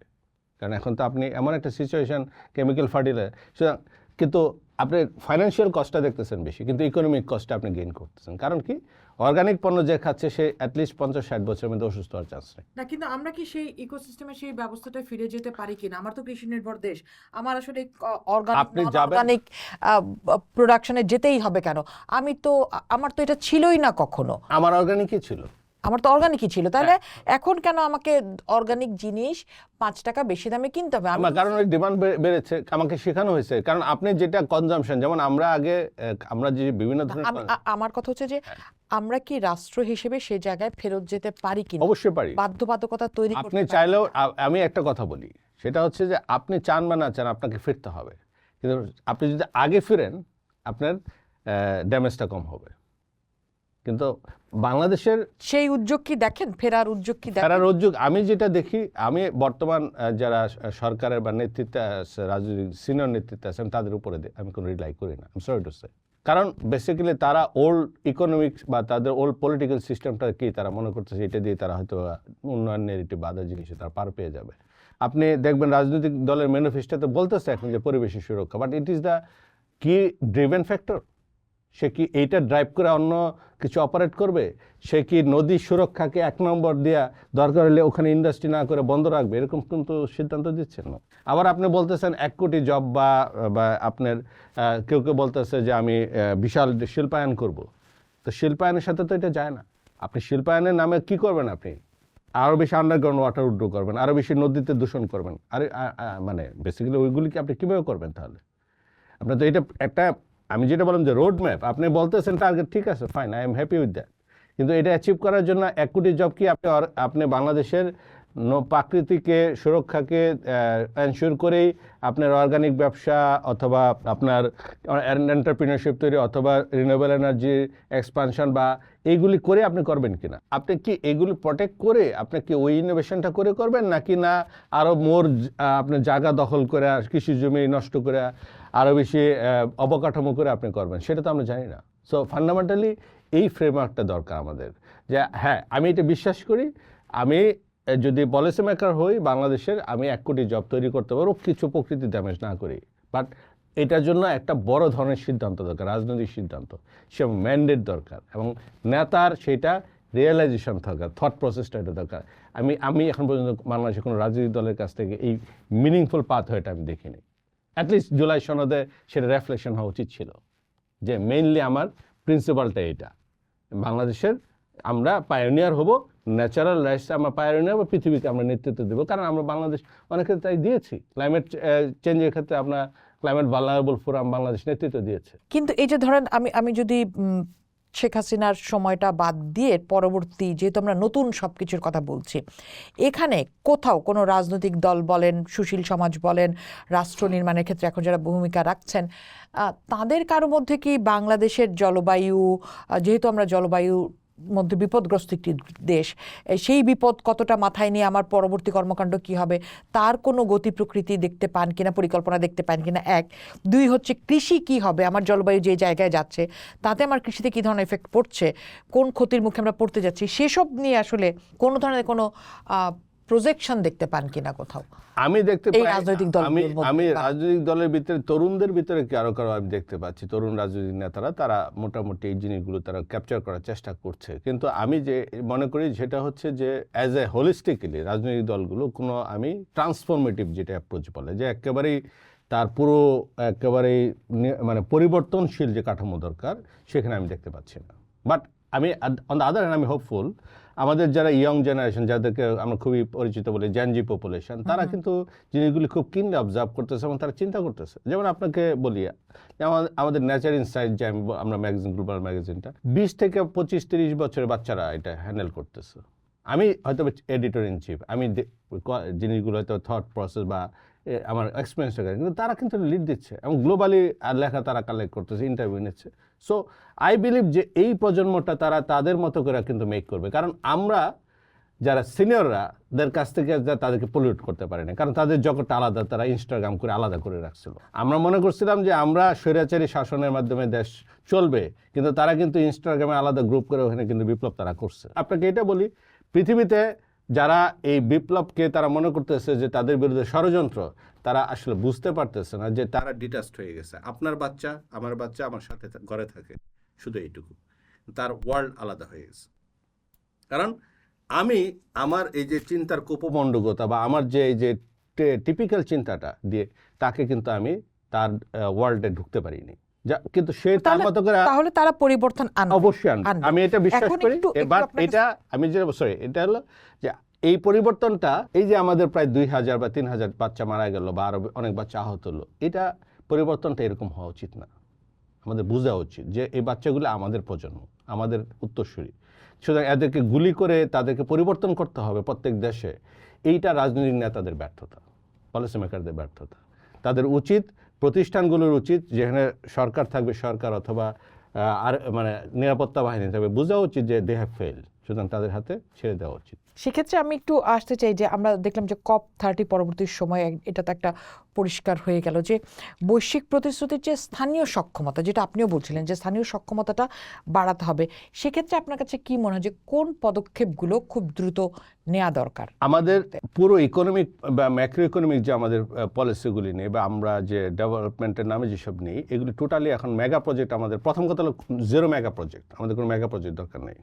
ইভেন আমাদের মেগা পাওয়ার প্ল্যান্টও দরকার নেই। আমাদের কমিউনিটিগুলোকে আমার এন্টারপ্রিনার্সে যেতে হবে। আমরা জাপানে কিন্তু এটা করছে, আপনি যদি দেখেন জাপানের ইকোনমিক ডেভেলপমেন্ট বা চায়না পরে ফলো করছে, যে একটা কমিউনিটিতে তারা যে এন্টারপ্রিনারশিপটা, ওখানে যে এন্টারপ্রাইজটা করছে, লাইক আপনাকে একটা উদাহরণ দিই, যেমন ধরেন আপনার ফুড প্রসেসিং, ওখানেই তারা ওই কমিউনিটি তারা ফসল উৎপাদন করবে বা আপনার অর্চার্ড বা একটা আমের বাগান থেকে ফল নেবে, সেটা ওখানেই তারা প্রসেস করবে, ওখানেই প্যাকেজিং করে ওইটাই ফাইনালি মার্কেটে চলে আসবে। উই ডোন্ট নিড এই বড় ধরনের যে আমাদের মানে এই কী বলে কর্পোরেট যে আমরা করতেছি, এইগুলি মূলত আমাদেরকে এক ধরনের অপচয় তৈরি করতেছে। কেন?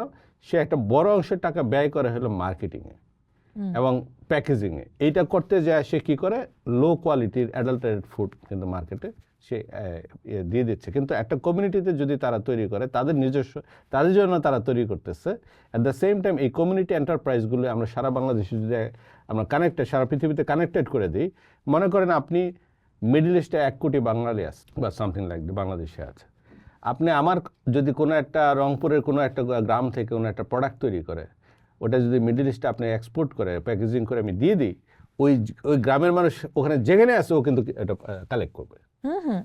সো থিং ইজ দ্যাট যে আমরা বেসিক্যালি আমরা এখন সমস্ত ম্যাক্রো ইকোনমিক সিস্টেম চিন্তা করি, যে একটা বিরাট কোম্পানি হবে, একটা বিরাট ফ্যাক্টরি সব কিছু করবে, ওখান থেকে আমাদের বের হয়ে আসতে হবে। আমাদের কোম্পানি বা ফ্যাক্টরিগুলো এআইকে ইউজ করে বা আদার ইউজ করে তাদের শুধু এখন সাপ্লাই চেনে যাওয়া উচিত। প্রোডাকশন সেন্টার হোক, যা কিছু হোক, কমিউনিটি করবে, আর কমিউনিটি সেটাই প্রডিউস করবে যেটা ওখানকার local health, local environment, local culture, indigenous knowledge base করে সে যেটা হবে সেটা সম্ভব। আপনি এখন দেখেন তো যে সারা পৃথিবীতে কলা পাতা দিয়ে, ইভেন আমি দেখেছি মধুপুর ফরেস্টের যে আনারসের যে পাতা, ওইটা দিয়ে কিন্তু আপনার সুন্দর সুন্দর প্রোডাক্ট তৈরি হচ্ছে। তার মানে হলো যারা বলে যে এগুলো বেলুন, আপনি জান আজকে সবচেয়ে বেশি দামি এক্সপেন্সিভ জিনিস আড়ং বিক্রি করে কিভাবে? আমার নেচারের কাছে ফিরতে হবে, মাটির কাছে ফিরতে হবে, এটা হচ্ছে সবচেয়ে জরুরি বিষয়। সেক্ষেত্রে একটু আপনার কাছ থেকে জানতে চাই যে আমরা তো ধরি যে আমাদের অন্তত এই জলবায়ুর ক্ষেত্রে এবং আমার প্রকৃতির ক্ষেত্রে আমাদের আশেপাশের দেশ, একটা জিনিস অ্যাড করার পর আমি হয়তো মিস করবো, যেমন ধরেন ক্লাইমেট ফাইন্যান্সে যে অ্যাচিভ করা গেল না, এটা কিন্তু আমরা ইজিলি করতে পারি। কিভাবে? আমি একটা হিসেব দেখিয়েছিলাম এবার, যে আমি যদি কার্বন ট্যাক্স দিই, শুধু এই যে বিদেশি কোম্পানিগুলো আসছে, যেমন যারা এখানে আমার কয়লা বিদ্যুৎ পোড়াচ্ছে, এই কার্বন ট্যাক্স দিলে সারা ইয়াতে আপনার বছরে কার্বন ট্যাক্স থেকে আমার প্রায় $6 ট্রিলিয়ন, $6 ট্রিলিয়ন আমার শুধু কার্বন ট্যাক্স থেকে আসে। আর আমি সারা পৃথিবীতে এখন যে আর্মস ইন্ডাস্ট্রি, যে আর্মসও তো আপনি জানেন একটা বড় ধরনের কার্বন এমিশন, তো সেখানে যদি আমি শুধুমাত্র 10% লেভি দিই, তাও সেটা প্রায় $0.6 বিলিয়ন। মানে আর স্বল্পোন্নত দেশগুলোর দাবি ছিল $1.3 ট্রিলিয়ন বছরে দেওয়া। সুতরাং মানি ইজ দেয়ার, আমাদের স্বল্পোন্নত দেশগুলো ইউনাইটেডলি এটা ইম্পোজ করতে হবে যে তুমি যেসব কান্ট্রি কার্বন ইমিট বেশি করতে তাদের প্রোডাক্ট বাংলাদেশে আসলে আমি কার্বন ট্যাক্স দিয়ে দেবো। নেসলে বা অন্য যে কোম্পানিগুলো সবচেয়ে বেশি প্লাস্টিক পলিউট করে বা আমাদের যারা করতেছে আপনার ধরেন এই যে বেভারেজ কোম্পানিগুলো প্লাস্টিক, আমি তাকে ইম্পোজ করে দেবো ট্যাক্স। আপনি সিগারেট আস্তে আস্তে মানুষ সিগারেট ধূমপান করলে আস্তে আস্তে তার জীবনী শক্তি কমে, তার উপরে 300% সাপ্লিমেন্টারি ডিউটি দেন আপনি। আর বাংলাদেশে প্লাস্টিকের উপরে কোনো সাপ্লিমেন্টারি ডিউটি নেই। ওয়াই? ইমিডিয়েটলি ও আপনাকে শত শত বছরের জন্য আপনাকে ক্ষতিগ্রস্ত করতেছে, মাটি থেকে শুরু করে আপনার এই মুহূর্তে বলা হয় যে অ্যারাউন্ড প্রত্যেকটা মানুষের পূর্ণবয়স্ক মানুষ প্রায় মানে 1 পাউন্ড করে আপনার আমাদের ভিতরে মাইক্রোপ্লাস্টিক আছে বডিতে। তো সো এই যে আমাদের চিন্তাগত মানে এই জিনিসগুলো আমাদের এলডিসি কান্ট্রিগুলো সম্মিলিতভাবে এখন এইভাবে যাওয়া উচিত যে পলিউশন ট্যাক্স, কার্বন ট্যাক্স এগুলো আমরা ইম্পোজ করে দেবো। তোমার পণ্য ঢুকলে যেটা তুমি আমার তো সার্ভাইভেল, এটা আমি স্বীকার করতেছি কিনা যে আমি সার্ভাইভেলিস্ট অবস্থায় আছি। তো সার্ভাইভেলিস্ট অবস্থায় আমার তো টাকা লাগবে, সেটা কে দেবে? তো তোমার কাছ থেকে তো আমার নিতে হবে, যেহেতু তুমি বাইলেটারালি দিচ্ছ না, ক্লাইমেট ফাইন্যান্স দিচ্ছ না, সুতরাং তোমার পণ্য বাংলাদেশে আসলে আমি সেটা নিয়ে করে দেবো, আমি টাকাটা দিয়ে আসতে হবে তোমাকে। হ্যাঁ, যেমন যুক্তরাষ্ট্রের সাথে আমরা যে আলোচনা দেখলাম ডিউটি, কেন আমরা এটা নিয়ে যেতে পারলাম না যে ঠিক আছে তুমি আমার উপরে ডিউটি দেবে, আমি কিন্তু তোমার পণ্যের উপরে বাংলাদেশে যেটা আসবে সেখানে কিন্তু আমি এক ধরনের কার্বন ট্যাক্স দেবো। তখন কিন্তু আমার একটা ট্রেড অফ থাকতো। আমরা শুধুমাত্র ওই মানে ইউএসের যে ট্যাক্সেরটা আমরা ওখানে নেগোশিয়েট করে চলে আসলাম, কিন্তু আমার জিনিসটা বললাম না। অথচ আপনি যদি $50 বিলিয়ন আপনি গার্মেন্টস প্রোডাক্ট করেন, আমরা যদি আজকে ইউরোপীয় ইউনিয়ন এবং ইউএসের সাথে বা কানাডার সাথে ওদের সাথে নেগোশিয়েট করতে পারতাম যে তুমি প্রতি $10 পণ্য যেটা শার্ট কিনবে তার $1 আমার দিতে হবে নদী দূষণের কারণে, ইট ইজ পসিবল। জাস্ট 10% টাকা যে $100 দিচ্ছে সে $10 দিবে না, সে তো পণ্যের জন্য দাম দিচ্ছে, কিন্তু নদীর যে পানি দূষণ হচ্ছে সেটার জন্য তো সে দাম দিচ্ছে না। ডাইং ফ্যাক্টরি যে আমার সয়েল নষ্ট করে দিচ্ছে সেটার জন্য পেমেন্ট কোথায়? পলিউটার্স পে প্রিন্সিপাল কি তাহলে? যেটা কিন্তু কিন্তু জনাব জাকির হোসেন, এটা করলে তো আমার ব্যবসা বন্ধ হয়ে যাবে। আমি দ্যাটস মাই পয়েন্ট, এটা রাষ্ট্রের দায়িত্ব। রাষ্ট্রের দায়িত্ব ছিল ওখানকার গভর্নমেন্টের সাথে নেগোশিয়েট করা, কারণ ওটা এন লেভেলে কনজিউমার লেভেলে সে এটা ইম্পোজ করবে তার দেশে, ওই টাকাটা প্রতি কোয়ার্টারে আমাকে দিয়ে দিবে সে এখানকার ক্লিনিং এনভায়রনমেন্ট এবং পলিউশনের জন্য। আমি করতে যাব না, কারণ আপনার সাথে একমত যদি এটা বিজিএমই করতে যায় তার উপর এটা আবার এসে বাইরে নেগোশিয়েট করার চেষ্টা করবে, এটা আমাদের প্রডিউসারের গাড়ি চাপানো। নো, এটা দায়িত্ব ছিল রাষ্ট্রের, ওখানকার যারা আমেরিকান। অন্য দেশ কি করে, মানে লাইক ভিয়েতনাম? না, আমি তাই বললাম যে এই উদ্যোগ, এটা এই কথাটা কি আমি আকাশ থেকে না, তো এটা তো লজিক্যাল। অন্য দেশ মানে আপনি উদ্যোগ নেন না, সবাইকে নিয়ে একসাথে। আচ্ছা, যেহেতু এই উদ্যোগের বিষয়টাই আসলো এবং আমরা বলছিলাম যে আমরা তো নানা কিছু আমার আশেপাশের দেশের সাথে আমি আসলে পাহাড় শেয়ার করছি, সমুদ্র শেয়ার করছি, নদী শেয়ার করছি। আমরা দেখি যে নানা রকম অর্থনৈতিক কূটনৈতিক বিষয়ে আমাদের একটা জোট থাকে, কিন্তু এই একটা জায়গাতে অন্তত আমরা যারা এই প্রকৃতিকে শেয়ার করছি সেটা আসলে এখানে কারো কোনো কথা নেই। মানে আমাদের এখানে একটা সহযোগিতার ঘাটতি আছে। বন্যা হলে আমি দোষ দেই ভারতকে, দিল্লিতে দূষণ মানে বায়ু দূষণ দোষ দেই ভারতকে, কিন্তু একসাথে কাজ করার যে উদ্যোগ সেটা আসলে দুই দেশের মধ্যে কখনোই হয় না। এই জায়গাটাতে কি আপনার মনে হয় যে এটা আরো সংকটের দিকে ঠেলে দিচ্ছে সামনের দিকে, আমাদের কোনো এই জাতীয় জোট না থাকাটা বা এই শেয়ারিং না থাকাটা? অবশ্যই এটা ঠেলে দিচ্ছে, কারণ বেসিক্যালি ঠেলে দিচ্ছে যেমন যেটা আমি গত বছর ওই ভারতে যখন এই ড্যামগুলো নিয়ে তারা মানে বন্যা, যখন ফেনীর বন্যা হলো তখন আমি বলতেছিলাম যে সবগুলি ড্যাম, ভারত শুধু না সারা পৃথিবীতে 7,000 ড্যাম আমাদের এখন টাইম ভেঙে দেওয়া। এখন বিষয়টা হচ্ছে ভারত এতদিন পর্যন্ত বাইলেটারাল ইস্যু বলছে গঙ্গা পানি নিয়ে বা অন্যান্য পানি, কিন্তু এখন কি হলো, আমরা যখন থেকে বলতেছিলাম যে বেসিন ওয়াইজ ম্যানেজমেন্ট, এটা যখন ভারত যদি এগ্রি করতো তাহলে চায়না এই ব্রহ্মপুত্রের উপরে ড্যামটা দেওয়ার আগে আমরা তাদের উপরে একটা সম্মিলিত করতে পারতাম। এই যে দেখেন ভিকটিম হয়ে গেল ভারত এখন। মানে বাংলাদেশে আমি তো ভাই সার্ভাইভালিস্ট শত বছর ধরে, আমি প্রতি বছর 70-80% বন্যায় আমি ভাসি, এটা আমার অভ্যস্ত আমি। কিন্তু ভারতে তো সব জায়গায় অভ্যস্ততা নাই।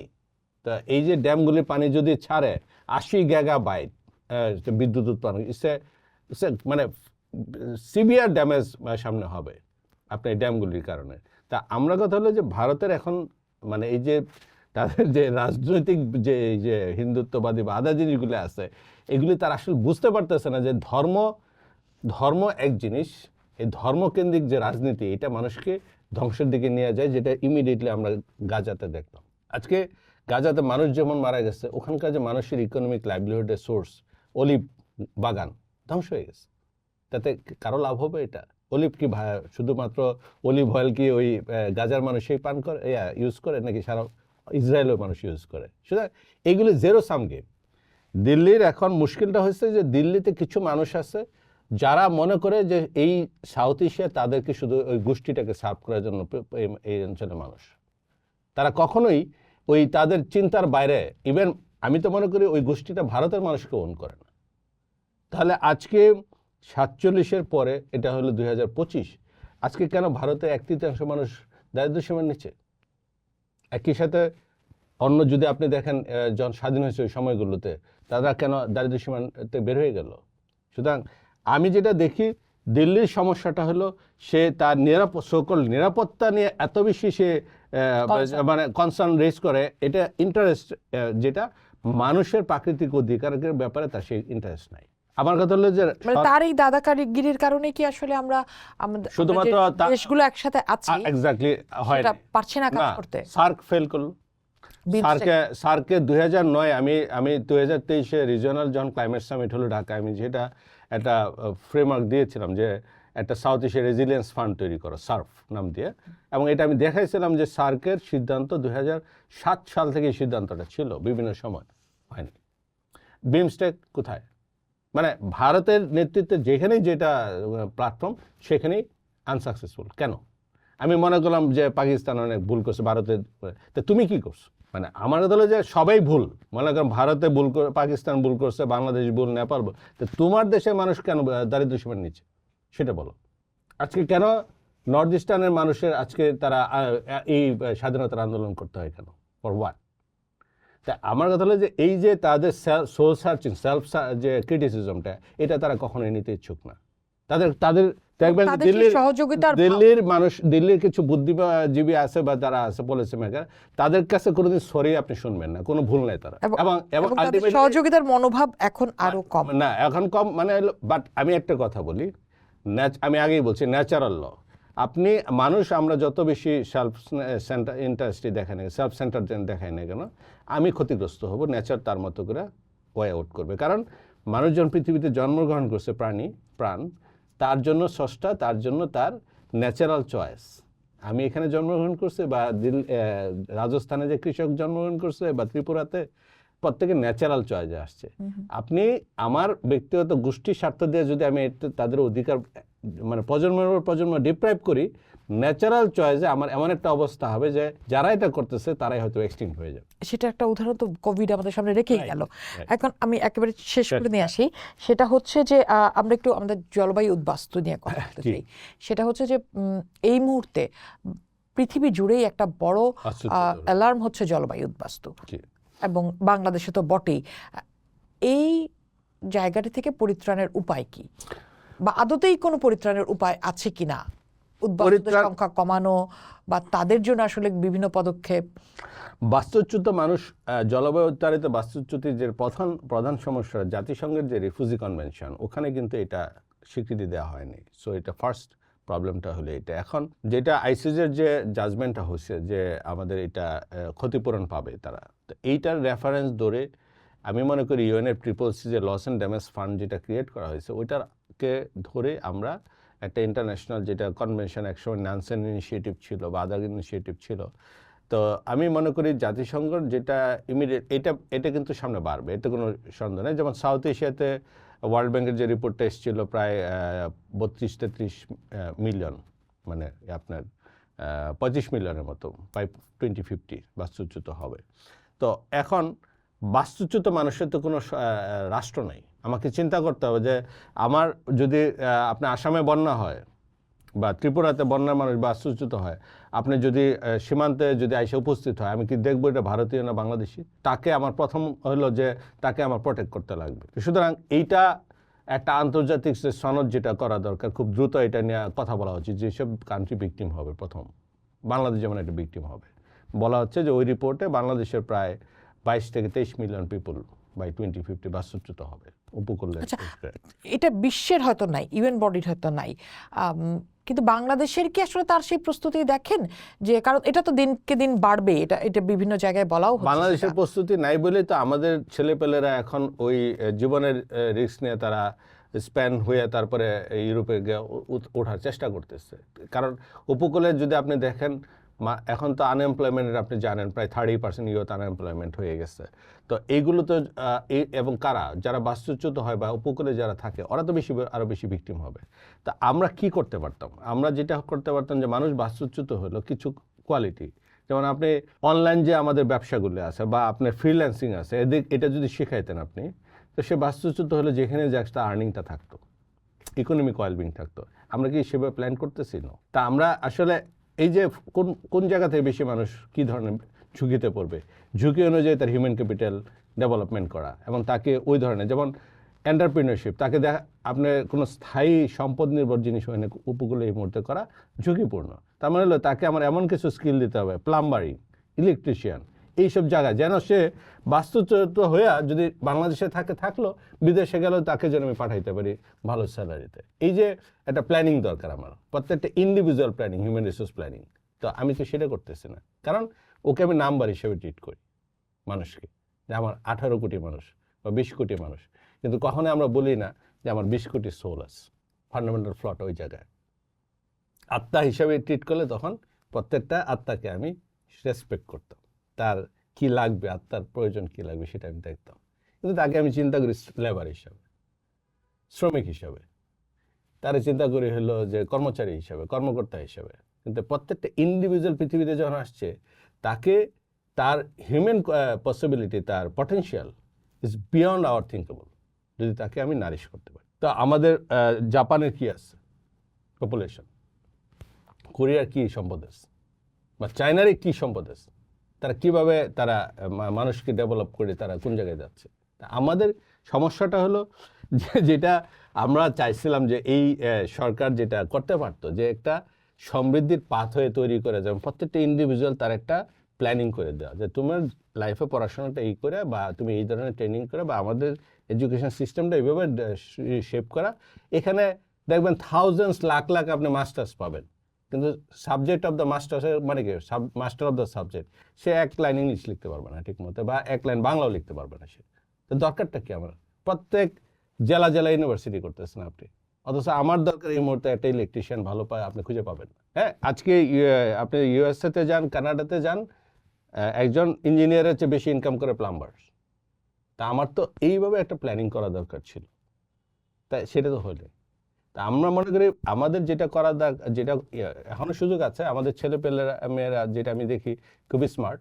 সো রাষ্ট্রের এখন যে সরকার, রাজনৈতিক সরকার সামনে আসবে, আমি মনে করি তাদের প্রধান কাজ হলো যে আমাদের যে প্রকৃতি, আমাদের গঠন প্রণালী আছে, এটা পলিমাটির দেশ, এখানে কোনো অবস্থাতে মেগা প্রজেক্টে আর না যাওয়া, এবং এখানে প্রত্যেকটা ইন্ডিভিজুয়াল কমিউনিটিকে টার্গেট করা এবং হিউম্যান বিংকে টার্গেট করা বা প্রাণকে টার্গেট করা, যেখানে এটাকে একটা সুস্থ স্বাভাবিক জীবন এবং তার মতো করে মানে গড়তে দেওয়া। এখানে আমার ঢাকার থেকে বসে এখানে তার ভবিষ্যৎ নির্মাণের দরকার নাই। আমাকে দরকার হলো তার প্রত্যেকটা কমিউনিটি তার মতো করে প্ল্যান করবে, যে বসে না আমাদের গ্রামে তো এখনও যে বিভিন্ন ধরনের সালিশ বৈঠক বসে, তারা বসে প্ল্যান করবে যে আমার সন্তানটা কি হবে, তার হেলথ সার্ভিস ওখানে দিতে হবে।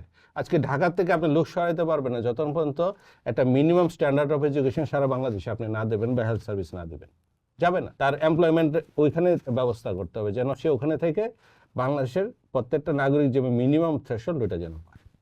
আচ্ছা, একেবারে শেষ প্রশ্ন, জলবায়ুর পরিস্থিতির কত বড় হুমকির সামনে এই মুহূর্তে বাংলাদেশ দাঁড়াবে? ডেফিনেটলি আমি মনে করি দুর্যোগের, আমি জলবায়ুর, আসলে তো জলবায়ু পরিবর্তন তো একটা ফেনোমেনা, একটা উপসর্গ। তো বাট পৃথিবীতে যেভাবে আমাদের ক্যারিং ক্যাপাসিটি বা ইকোসিস্টেম ধ্বংস হচ্ছে, বাংলাদেশ মানে অন্য এই সাউথ এশিয়াতে যারা ভিক্টিম, বাংলাদেশ হবে প্রথম সবচেয়ে বেশি ভিক্টিমের ভিতরে বাংলাদেশ থাকবে, পাকিস্তান এবং বাংলাদেশ আমি মনে করি, যেহেতু আমাদের ডাউন স্ট্রিমে। এবং এনে কৃষিতে আমাদের 4টা জায়গায় আমরা বড় ধরনের চ্যালেঞ্জের মুখে পড়তে যাচ্ছি। কৃষি, খাদ্য উৎপাদন, আপনি জানেন উত্তরবঙ্গে পানির গ্রাউন্ড ওয়াটারের ডিপ্লেশন চরমভাবে যাচ্ছে, অ্যালার্মিং। দক্ষিণাঞ্চলে তো লবণাক্ততা, সুতরাং এটা বড় চ্যালেঞ্জ। খাদ্য আমার যদি ইম্পোর্ট করে আমি তো এখন পর্যন্ত খাদ্য স্বয়ংসম্পূর্ণ বলি, এখন যদি প্রতি বছর 5 থেকে 10 বিলিয়ন ডলার ইম্পোর্ট করে আনতে হয়, এই টাকাটা কে দেবে? এখন পর্যন্ত আমরা তো মাছে ভাতে বাঙালি বলি, ভাত চাল তো এখন পর্যন্ত ইম্পোর্ট করতে হয় নাই। আপনি সামনে চাইলে চাল পাবেনও না, এমন একটা অবস্থা হবে।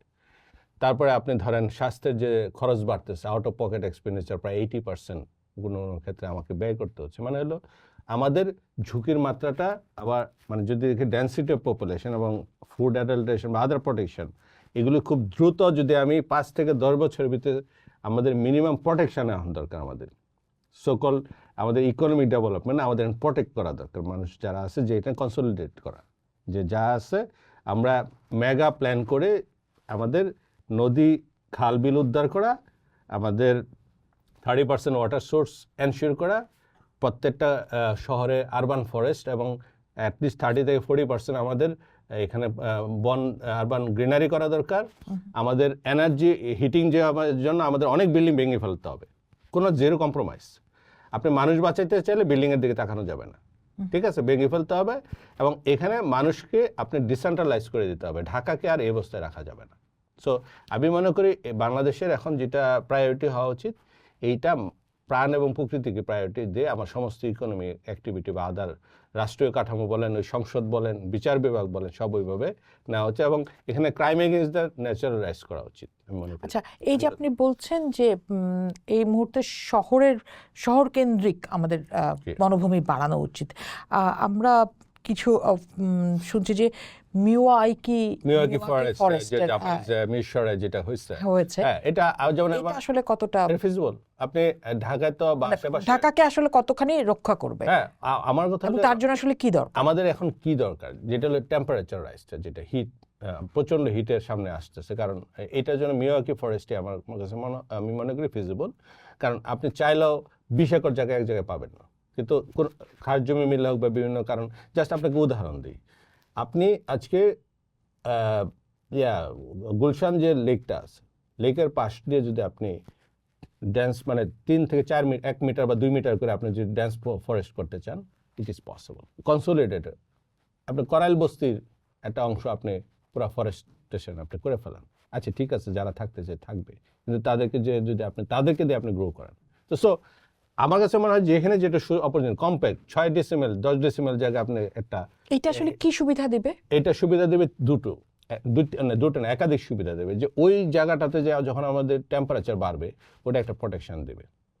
আরেকটা হলো যে আপনি বৃষ্টি কমে যাচ্ছে, তো যদি আরবান ফরেস্ট বেশি থাকে তাহলে বৃষ্টির প্রবণতাটা আপনি অ্যাটলিস্ট প্রোটেক্ট করতে পারবেন। আর থার্ড হলো যখন আপনার হিট বেড়ে যায়, তখন কিন্তু যারা শ্রমজীবী মানুষ বা তাদের কিন্তু কোনো শেল্টার থাকে না রাস্তায়, তখন এই সেন্টারগুলো এই জায়গাগুলো কিন্তু দেখবেন আপনি গ্রামে কৃষক কিন্তু যখন কাজ টায়ার্ড হয়ে যায় গাছের নিচে এসে বসে।